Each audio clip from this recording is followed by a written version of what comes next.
Alright, what's going on, guys? This is Manelki, and today I just wanted to put together a quick Law of Retribution tutorial for you. There seems to be a lot of confusion out there about how it works, so I thought it'd be a good opportunity just to make a video and kind of show you how I do it and just basically what I think you should do, or at least one way of doing it. Anyway, everybody's going to have their own way of doing it. I just thought I'd share mine, basically quick tips for new players or anybody who's interested in doing the trial. It's not super hard, not super complicated, but it is very much a teamwork-oriented trial. You're not going to brute force your way through it, which I think is good. So you really need to use proper tactics and coordination with your teammates to overcome it, which in my opinion is good design for the trial. But anyway, so basically what I'm going to do is I'm going to give a basic overview of the trial as a whole, and then I'm going to break it up into little chunks. I'm going to talk about squad composition, and then I'm going to go into the details of each stage of the trial. You'll also be able to navigate through the video, jumping back and forth between the different chapters, I guess, through the little buttons at the bottom. Alright, so basically the trial is divvied up into 3 different sections.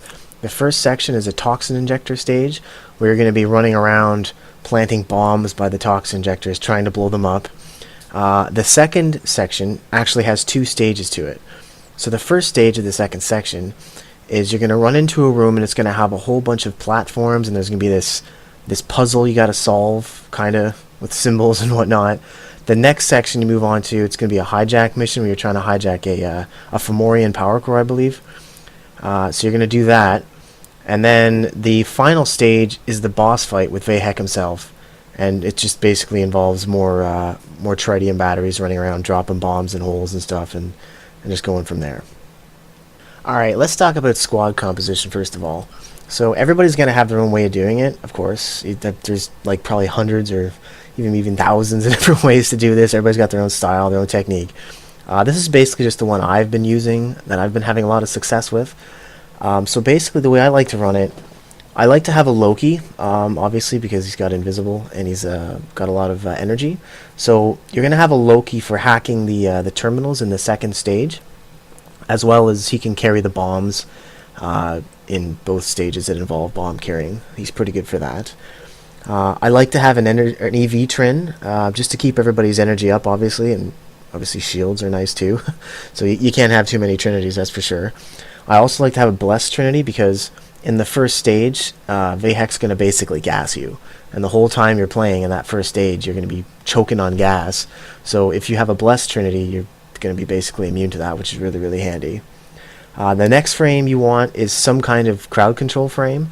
I personally like to run with Nova because I find her molecular prime is just insanely awesome for this. I mean, you could use whatever. I mean, a Supermax range Valbon would be really good. A lot of people like to run with Mirage. You can't go wrong with a blind Mirage. Beyond that, I don't think it's really that important who you bring.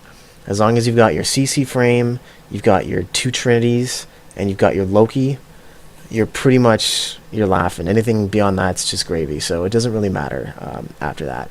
Another thing is very important, absolutely bring ciphers. Always bring ciphers to this trial, because standing around trying to hack the puzzle, it's inefficient, it's stupid.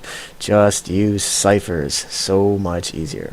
Another little thing I like to tell everybody, if there's going to be 8 people in the trial, and there usually will be, I like to say have 1 person talking and 7 people listening. It is so much easier to coordinate this when you have 1 person quarterbacking it and you've got 7 people just listening to the person talking, because there's nothing worse than a voice chat full of everybody like yelling and screaming at each other and trying to talk over each other and nobody has any idea what the hell's going on. So I'd highly recommend pick somebody who knows what they're doing in the squad and just let them talk. Let them talk you through it, and it's going to be so much smoother with 1 person talking and everybody else listening.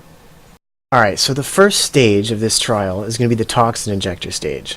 So basically what's going to happen here is as soon as you walk into this area, you're going to start getting gassed by Vahek, like I was saying before, and that's why you need your Blessed Trinity. So make sure you've got your Blessed Trinity. So there's going to be a big room in the middle, and in this room is going to be a tritium battery dispenser. The way it works is you're going to want to hack 2 terminals, one on either side of the dispenser.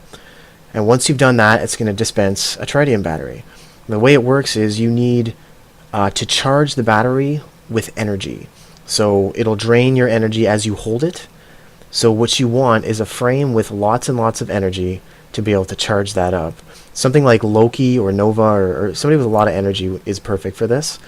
Now what's going to happen is once it's charged, it's going to stop draining your energy, and then you can just, do with it as you will, drop it whenever you need to. But what's going to happen is if you run out of energy while you're holding that, it's going to drop and destabilize and explode, and then you got to start all over. So make sure you've got a frame with lots of energy. Either way, you're going to want a Trinity nearby trying to EV and try and fill up the energy if he is starting to run low. Also, energy restores are really, really, really key, because the Trinity might be away, or there might not be any enemies to key off of, so you might be kind of on your own to fill up your energy. So bring energy restores, absolutely. Now off of this main room is going to be 4 doors. Now each door will have 2 pressure pads near it, one on either side, or sorry, 2 on either side I should say. And the idea is you want 2 people to stand on, like one person on each of the pressure pads, and that's going to open the door to let other people through, and then they can stand on the 2 pads on the other side and let the rest of the people through. So it's kind of a little mini coordination game you got to play to get everybody through the doors and onto the other side. Behind each of these doors is a corridor that's going to lead to the toxin injector room. So there's 4 in all. And once you get to that toxin injector room, there's going to be cables leading off of the toxin injector. It'll be 3 or 4 per room, and they're going to lead to a console. So basically just look at the toxin injector and follow the cables to the console. So what's going to happen is once all 4 consoles for that toxin injector are hacked, the injector will be vulnerable for a brief amount of time. During this brief amount of time, you're going to want to, whoever's holding the charged tritium battery is going to want to drop it right next to the core and run. Now, there's going to be a little message at the top of the screen indicating when the battery is charged, and it's also going to indicate when the toxin injector is vulnerable. So basically what you might want to do is coordinate with your squad in such a way as you have 3 of the panels hacked, and you're just kind of waiting to hack the last one, and as soon as the toxin injectors go vulnerable, boom, you hack the last terminal, it goes vulnerable, the guy drops the bomb, explodes, rinse and repeat. So that's, in my opinion, how I like to do it. I think it's the best way to do it. Some people just like to charge it up beforehand and just run in and just do it real fast. Personally, I would prefer to just kind of coordinate a little better and just wait. But like I said, everybody's got their own style. Now once you've done this for all 4 rooms and all 4 toxin injectors are destroyed, you're ready to move on to stage 2 of the trial. Now stage 2 of the trial is actually broken up into 2 sections. The first section is a puzzle room. So when you get in there, there's going to be a pit in the middle of the room, and all along the outside there's going to be a bunch of ledges. Now on each ledge there's going to be a pressure pad. Behind each pressure pad is going to be a symbol. Now in the middle of the room up on the wall there's going to be a screen. So basically the way it works is in all 4 corners of the room there's going to be a terminal to hack. This is where your Loki is going to come in. So basically, as the Loki goes around, one of the terminals at all times will be available to hack, and the others won't. So he needs to find the terminal that's available to hack and hack it. And once he does that, a symbol will appear on that screen in the middle. Now, that symbol is going to correspond to the symbol behind one of the pressure pads. So what you need to do is you need to have one person stand on the pressure pad that corresponds with the symbol. Nobody else needs to be standing on any pads at this point, only that one person. Once he does that, you'll hear a click kind of noise, and the symbol will go away on the big screen, and then the Loki needs to run around and hack the next panel and repeat this process. It's very, very important that you don't stand on a pad prematurely. You wait until that symbol tells you you can stand on that pad. Likewise, it's equally important that you do not get off the pad once you're on it. Absolutely do not get off that pad once you're on it, because if you do, you're going to get zapped with electricity and you're going to fail the whole thing. You have to restart the puzzle, which is irritating if you get far enough into it. So one thing I'd recommend doing is once you're on that pad, pull out your melee weapon and block. What that's going to do is that's going to prevent those scorpions from yanking you right off the pad and screwing everything up. So do not walk off the pad. Do not swing your melee weapon, because that'll move you sometimes off the pad. Do not jump. That will take you off the pad. do nothing. Just stay on that pad no matter what happens. Once all of the symbols have shown up and all of the pads are being stood on, the puzzle's finished and the door will open and you can proceed to the next stage of the trial. So for the second part of stage 2, it's going to be a hijack mission. So basically what's going to happen here is there's going to be a Fomorian power core on a track. There's going to be a track running along the ceiling of the room through 3 or 4 different rooms. And each room is going to be more pressure pads. So what's going to happen is at certain points along the track, it's going to be electrified. And as the Fomorian core moves along the track, if it touches that electricity, it's going to take damage. And if it takes too much damage, it's going to explode and you're going to fail the trial. So what you want to do is you want to stand on the pressure pads in the rooms, and that's going to deactivate the electricity along the track, which is going to allow the Fomorian core to move forward. Now the Fomorian core is not going to move at all unless you have somebody standing down by it, powering it up with its shield. So somebody with a lot of shield, so like a Frost might be good for this, or or even just a couple frames down there who aren't really doing anything else. You can go ahead and drive it. But the key is, do not allow that Fomorian core to touch the electricity because it's going to take damage, and that's bad. The pads can be a little bit hard to find, but just spread out and you'll find them. Make sure you stand on all of them, and that'll deactivate the electricity, allowing the core to move forward and proceed to the next room. Now it's important to note that in the 3rd room, I believe, at least second to the last room, the Grustrag 3 are going to appear. So you're going to have to fight them while you're trying to get the Fomorian core through the door. It's going to be a little bit of a challenge, but you got 8 people, so it shouldn't be too bad. You should be able to get through it. Just make sure you got your radiation weapons to take out those high-level Grineer. Now, like I said before, you're not going to brute force your way through this trial, but it is handy to have at least strong weapons to take out key targets or focus down the bosses like that. As always, throughout the entire trial, keep your molecular prime up, keep all your CC up, just keep doing that. Again, the goal is not to kill the enemies, the goal is simply to control them so that they don't screw you over, basically. So once you've got all of the cores, once you got the core through all the doors, I should say, you'll enter the last room. Somebody's Lisette, or your Lisette, I guess, will come down and pick it up, and that'll end that part of the trial, and you'll be ready to move on to stage 3. Now, stage 3 is, I would argue, probably the easiest stage of the entire trial. It's basically the boss fight with Hijack. So the way it's going to work is there's going to be a big open field. In the middle of that field is going to be a little platform thing with some consoles around it. And what's going to happen is the Grineer in the area are going to try and hack that console. And you don't want to let them do that, because if they do that, a Balor Fomorian that's in orbit is going to start shooting lasers at you. And that's obviously bad. Valbon will be really good in this spot. Put up a Bastille and you won't even have to worry about it. It'll just completely trap him like a spider web and nobody will be hacking anything.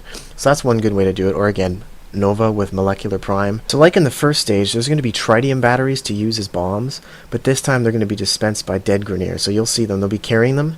They'll be called like tritium battery Grineer dispenser or something. They'll be named, and you'll see them carrying it. They'll be fairly obvious, and there'll be a little symbol on the map indicating, this guy has one. So go ahead and kill them, pick up the tritium battery, and you'll just charge it the same way you did before. So basically, around the edges of the arena, there's going to be 5 doors. Each door is going to have 2 cables coming out of it. Each cable is going to lead to pressure pads. So the way this is going to work is kind of like the first stage. We had to stand on pressure pads to open the door. Kind of works the same way. So each door has its own like color-coded cables. So as an example, one door might have 2 red cables coming off it. So what your teammates need to do is they need to find the pressure pad that's associated with each cable, and have them stand on the two pressure pads, and that's going to open the door. Somebody else in the squad is going to have to be the designated bomb carrier. So they're going to want to kill Grineer, get that bomb from him, charge it up just like you did before, and once your teammates have one of the doors open, you're going to run in there and you're going to drop the battery. Now you got to make sure it's fully charged first, but once it is, you run in there and you run down, you drop down to the little hole in the bottom, and you drop the battery and you get the hell out of there. That's going to explode. The chimney's going to catch fire basically, and if Hijack happens to be standing on that particular chimney, he'll jump to another one, but it doesn't really matter. Now there's no order you need to do this in. It doesn't matter. You're not trying to target the one he's on. Just do whichever ones. Just try and do it quickly. Just basically rinse and repeat that process. Kill the Grineer, get the tritium battery, charge it up, make sure the door to the next the pad to the next door Make sure it's open. Run in there, drop the charged battery, explode. Now what's going to happen is once all 5 chimneys are on fire, Hijack is going to jump down from his perch and he's going to straight up fight you. Now there's no real technique here, he's just a great big bullet sponge. So pump him full of lead and collect your reward. Now if it's your first time beating the raid, you're going to get a little shoulder sigil, which is kind of cool looking. And you're also going to get an arcane. Now regardless of whether you beat it or not, you'll always get the arcane. So what an arcane is, it's a little item that you can install into cosmetics such as a helmet or a sandana. And the way it's going to work is you put that in there and it'll just give you a small boost, very small. At the start it's pretty much insignificant, but if you keep doing these raids you're going to get more and more arcanes. So there's a whole bunch of different types of arcanes. Like, you know, they might give you like a little bit of extra fire speed on a critical hit or something like that. The mods at the start, like I said, are kind of worthless. Like, they don't really do much, but as you get more and more arcanes of the same type, you can kind of fuse them together and make them stronger, and at that point they become quite useful. Alright, so there you go, guys. That's basically Law of Retribution in a nutshell. So if any of the info is incomplete or like something's missing or if it's inaccurate entirely, just let me know in the comments below. But other than that, I hope you enjoyed the video and found it helpful. So as always, thank you so much for watching, and we'll see you next time.